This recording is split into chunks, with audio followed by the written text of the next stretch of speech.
Namaste students, welcome back to the class. In the last class we discussed about the genetic disorders, and I told that there are two types of genetic disorders. One is Mendelian disorders and one more is chromosomal disorders. Okay, and we will discuss both the disorders in this class. So, when we discuss about the Mendelian disorders as I told, they follows the Mendelian inheritance pattern.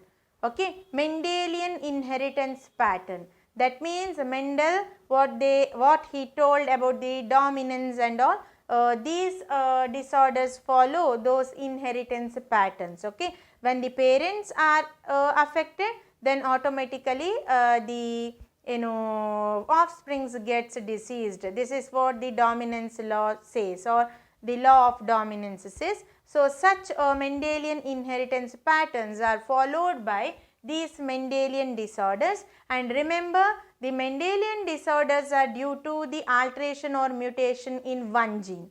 Okay, one gene mutation results in this Mendelian disorders. There are many Mendelian disorders. Some of the examples include, see here, the hemophilia, cystic fibrosis, sickle cell anemia, color blindness, phenylketonuria and thalassemia. These are the important Mendelian disorders mentioned in your syllabus. So, I repeat the disorders here: the hemophilia, cystic fibrosis and sickle cell anemia, color blindness, phenylketonuria and thalassemia.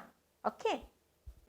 And there are four types or four categories of Mendelian disorders. There are four types or four categories of Mendelian disorders. The one is called autosomal dominant disorder, autosomal dominant, autosomal recessive and sex linked or X linked dominant disorder and sex linked or X linked recessive disorder. These are the four types or four categories of Mendelian disorders. Autosomal dominant, the traits are dominant and genes are present on the autosome, and here the traits are recessive and genes are present on the autosomes.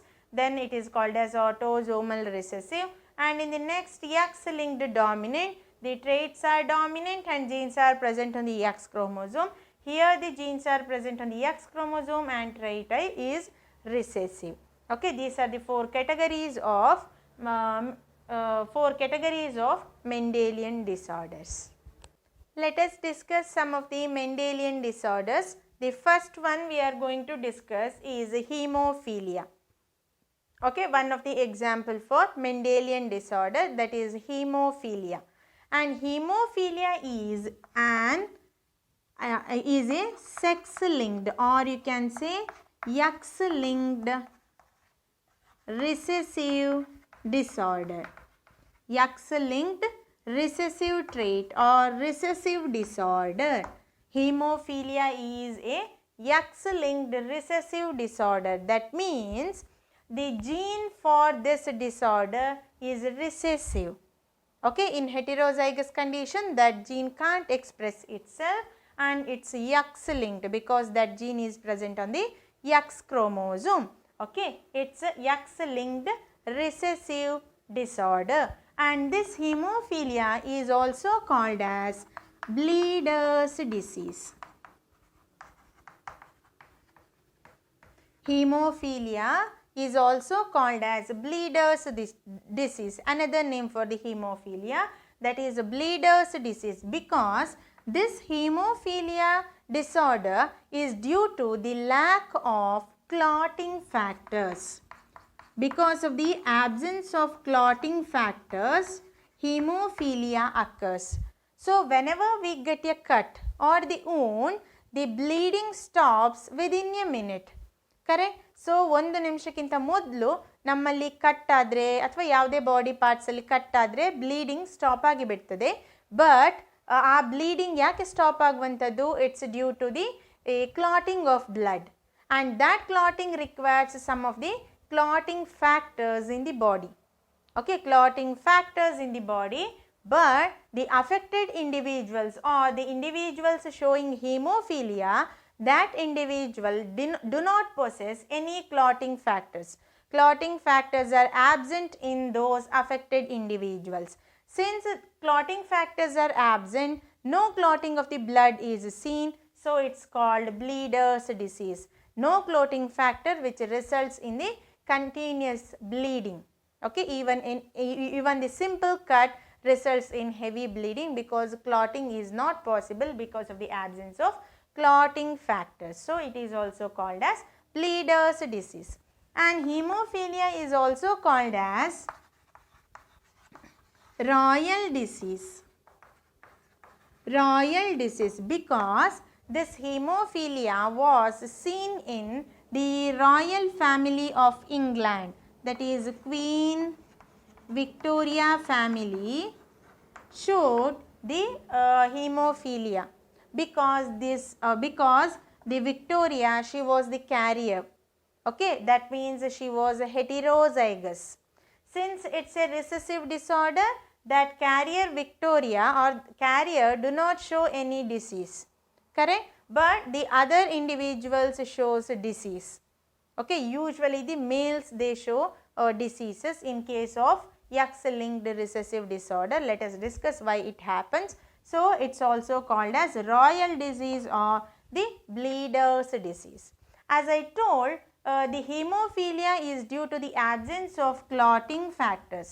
Because of the absence of clotting factors, see, there are different types of clotting factors responsible for different types of hemophilia. There are 3 types of hemophilia.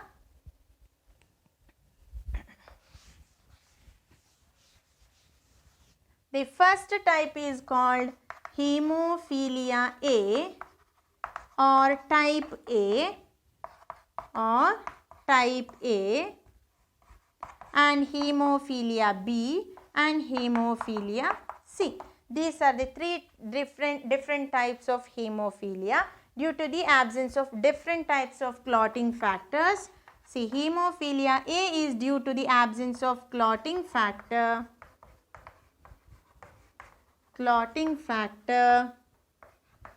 8, and hemophilia B or type B is due to the absence of clotting factor 9, and hemophilia C is due to the absence of clotting factor 11.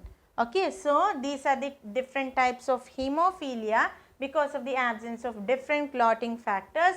Hemophilia A or type A is due to the absence of clotting factor 8, and hemophilia B or type B hemophilia is due to the absence of the clotting factor 9, and clotting factor when 11 is absent, then the type C hemophilia is seen. And this X-linked recessive trait, as I told, the hemophilia is X-linked recessive. X-linked recessive. So in this case, X-linked recessive, the individual gets disease.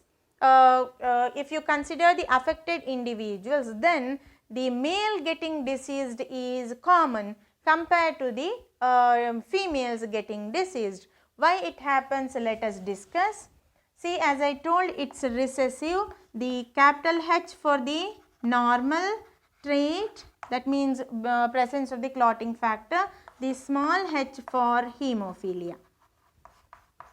Since it's a recessive gene, small h is taken as the gene which controls the hemophilia. Okay, if you consider the carrier mother and normal father, then see what will be the genotype of carrier mother here? It's present on the X chromosome, right? So carrier mother means one gene is present in the mother, correct? Just one is the normal gene, one more is the gene responsible for the hemophilia. This heterozygous condition is called as carrier. Carrier anta helteve. So carrier is nothing but heterozygous condition for a trait. See, this carrier term is usually used in a recessive trait. Okay, recessive trait alli use ಮಾಡ್ತೇವೆ ಯಾಕಂದ್ರೆ dominant ಅಲ್ಲಿ even though one dominant gene is present, the trait is expressed, but in case of recessive, one recessive gene is present in a heterozygous condition, then it is called as carrier, and this carrier mother do not show any disease. Correct? Remember, the carrier do not show any disease, they just carry that gene. Okay, when carrier mother marries a normal man, or you can say mother was carrier and father is normal. Normal means only, see, in case of male we have one X and one Y chromosome. In the X, the capital H is present, correct? And what happens here, the sum of the X may have this capital H and some may have small h, and here capital H and Y, because in Y, on the Y you can't find any gene for hemophilia. And see, if you note down the genotype of the next generation, this is the egg when fertilized by this sperm, then it will be XH, XH, normal female, and here when this egg is fertilized by the Y containing sperm, then it results in H and Y, and again same like that, XH and X small y, and here X small h and y. So these are the 4 possible genotypes in the next generation or in the offsprings, correct? So what will be the phenotype of this genotype? Normal female, correct? Normal female, yakandre XX female, and here X and Y male but normal, capital H ide, and here capital H and small h, it's a female offspring but one small h is present, that's what we call it as carrier. Carrier female baby or the individual. So look at the last genotype, it's a male, correct? But X small h, that is affected male, affected male, hemophilic male. See, this is what I am trying to say. When if you consider the carrier mother, then the possibility of disease in female is not seen, because a female has 2 X chromosomes. So since the dominant gene is present, it becomes carrier or she becomes carrier. But in case of male individual, one small h is enough. Since it is recessive, there is no dominant gene, it expresses itself and disease is seen in case of male. So usually X linked recessive traits, okay, if you observe the pattern of inheritance of X linked recessive traits, then they transmit from the mother to the son, okay, from the mother to the son. Usually this happens. And if you consider the female, when the female gets diseased, if you consider the hemophilia, when a female individual gets diseased or when she gets hemophilia, it's very rare, it's not possible, because see, if you consider this affected male, okay, affected male annu consider madidre, he can't survive in the later stages of the life, okay, he can't survive in the later stages of the life because of the hemophilia. So illi affected individual is not seen, correct here. So the females getting diseased is not, it's not seen, because when the female gets diseased,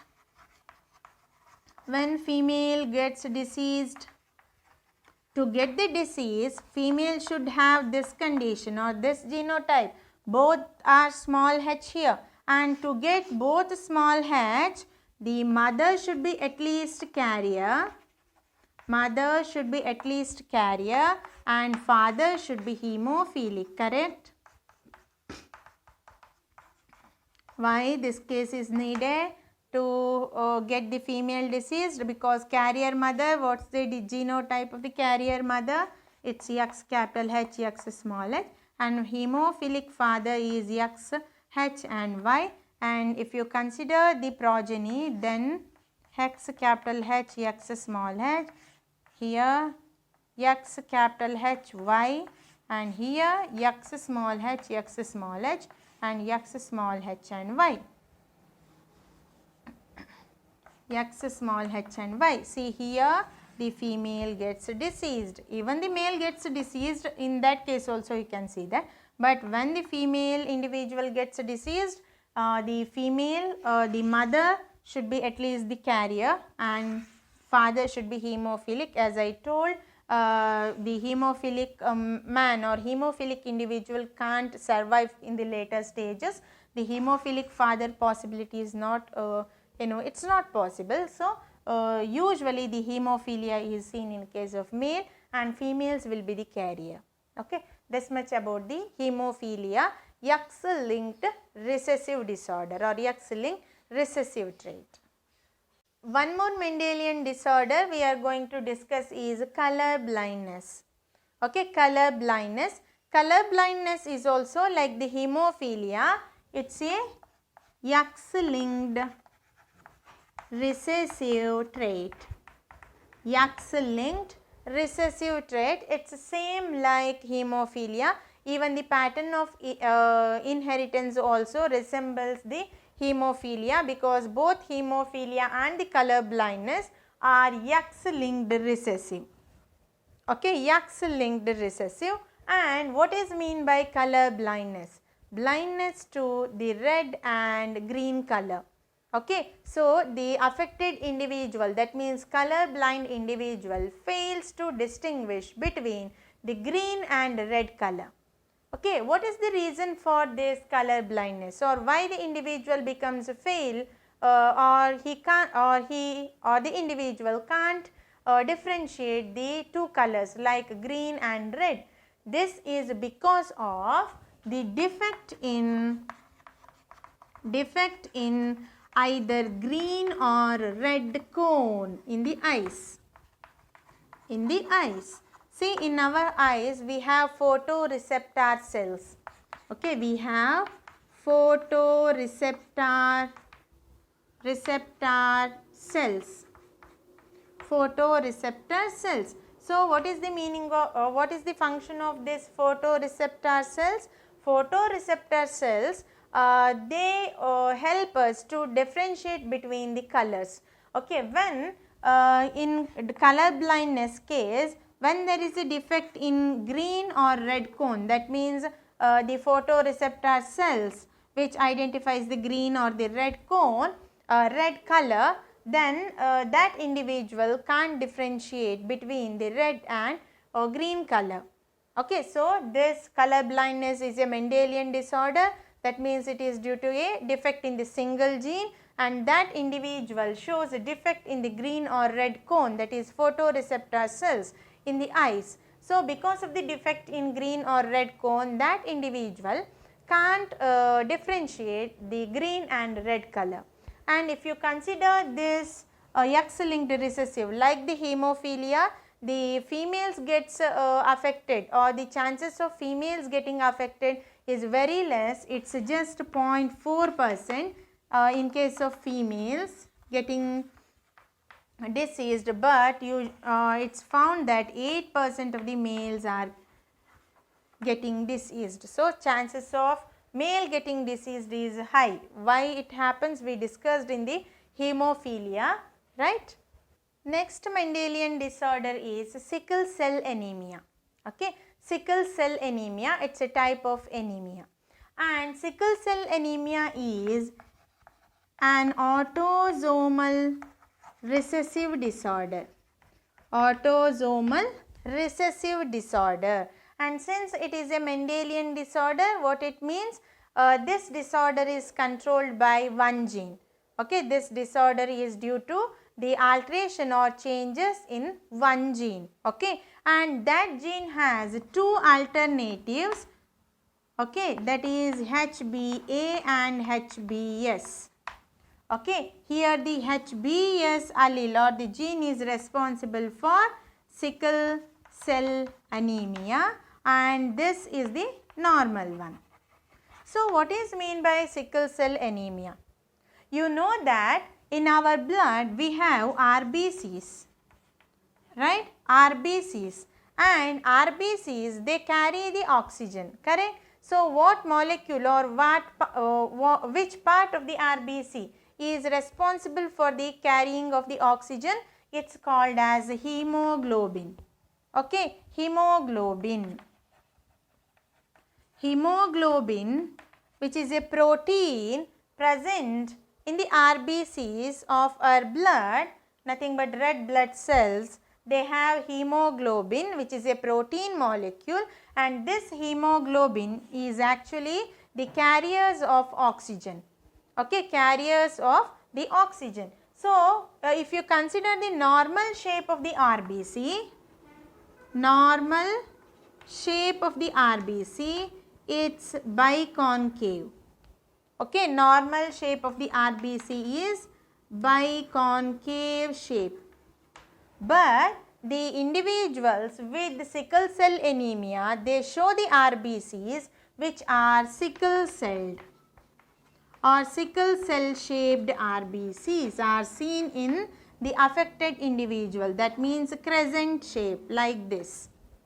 Okay, this is the normal biconcave RBCs of the blood, and these are the sickle cell shaped or sickle shaped RBCs. Sickle shaped RBCs.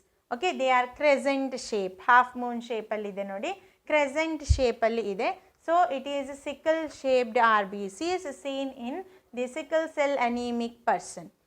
And sickle cell anemia is an autosomal recessive. Okay, autosomal recessive. So, to get the disease, individual should have two recessive genes, right? Heterozygous condition do not cause any disease, and which is controlled by a gene, and that gene has two alternatives, HBA and HBS, and HBS is responsible for the sickle cell anemia, and this is the normal gene. As I told, the hemoglobin is a protein. Okay, it's a protein made up of two alpha subunits. Okay, single hemoglobin is made up of two alpha subunits and two beta subunits. Okay, these are the subunits of the protein molecule, nothing but subunits of the hemoglobin. And when there is a defect in beta chain, then it results in sickle cell anemia. So, this is how the sickle cell anemia occurs. Okay, what is the reason for sickle cell anemia? See, as I told, the hemoglobin which has two alpha subunits and two beta subunits, correct? So, beta subunits is nothing but, or you can say any subunit, alpha or beta, the subunit is nothing but the polypeptide chain. Okay, it's a peptide chain. Right, this is a peptide chain, this is one more peptide chain, this is a HBA peptide. That means a normal peptide which is responsible for the normal biconcave disc shape of the RBC. This is the HBS peptide, there is a change in the HBA peptide, that is called as HBS peptide, which results in the sickle cell anemia. And look at the HBA peptide, it's nothing but beta globin chain. Okay, that also beta globin chain, this is normal, that is defective. So, look at the HBA peptide. So, why it is called peptide? You know that the protein is nothing but the long chain of amino acid. Protein or peptide is nothing but long chain of amino acids. Here this is the one amino acid, another, one more. They are bonded together. They form the long chain of amino acids. that's nothing but the peptide or a protein, correct? Look at this sixth position here. It's a sixth position. You have glutamic acid, correct? Glutamic acid is present as the sixth amino acid in the HbA peptide, which is a normal peptide. Okay, normal beta globin chain alli sixth position alli glutamic acid ide, amino acid in HbA normal peptide. Okay, but look at the sickle cell infected, or the reason for the sickle cell anemia is here. Look at the sixth position of HbS peptide. HbS peptide is the HbS gene for the sickle cell anemia. So, here the sixth position has valine. Okay, so when the glutamic acid is substituted by the valine at the sixth position of the globin chain, it results in sickle cell anemia. So, I repeat, so sixth glutamic acid in the sixth position of beta globin chain, when it is substituted by the valine, okay, then it results in the sickle cell anemia or sickle cell shape of the RBC. And how it is formed? See, it is glutamic acid is substituted by the valine. How it is possible? It is controlled by the gene, correct? This is what we will get the flow chart for this or schematic representation. See, this is the normal HbA gene which has the codon, this one. Codon means 3 bases which codes for an amino acid later. So, here the codon is GAG, but the gene that is responsible for the sickle cell anemia, that is HbS gene, it has GTG here, correct? So, after this information is going to the mRNA, that is what we call it as transcription, we will study in the later chapters. So, this information is transferred to the mRNA here. So, mRNA has GUG, okay, base pairs, here it is a GUG, correct? But in the normal mRNA, that means when the HbA gene is present, normal gene is present, then the codon is GAG. So, here the A is replaced or substituted by the U, okay. So, here A is replaced or substituted by the U here. So, this results in the valine, that means GUG codon codes for the valine, and here the GAG codes for the glutamic acid. So, this single base pair change, okay, A is the single base pair adenine, right. So, here it is uracil. So, when single base pair change happens, there will be the changes as a result of this change, okay. This is how the sickle cell anemia is results, or it results because of this sixth amino acid in the beta globin chain instead of glutamic acid. When valine is present, then it results in sickle cell anemia.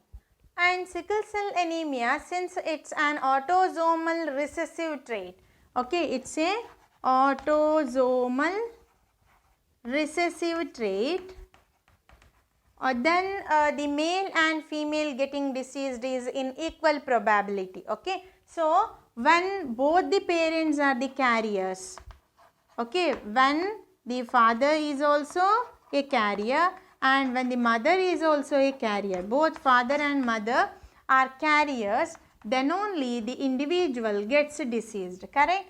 Then only the individual or the offspring gets diseased. Why? See, carriers, that means here HbA and HbS, correct? Yes. And here also HbA and HbS, two genes are present, and here the father is also carrier, mother is also carrier. That means see HbA and here HbA, HbS, irrespective of gender, you can see the disease here because it's autosome linked, HbS and HBS, correct? Here also HBS and HBS. So, irrespective of gender, see, you will get the disease. When both the parents are carriers, then only see HBS, HBS, HBS, HBS, the offsprings gets diseased. Okay. So, this is how the sickle cell anemia gets inherited from the next generation. When both the parents are carriers, then only the individuals, or in the next generation the individuals gets diseased. This much about the sickle cell anemia, an autosomal recessive trait.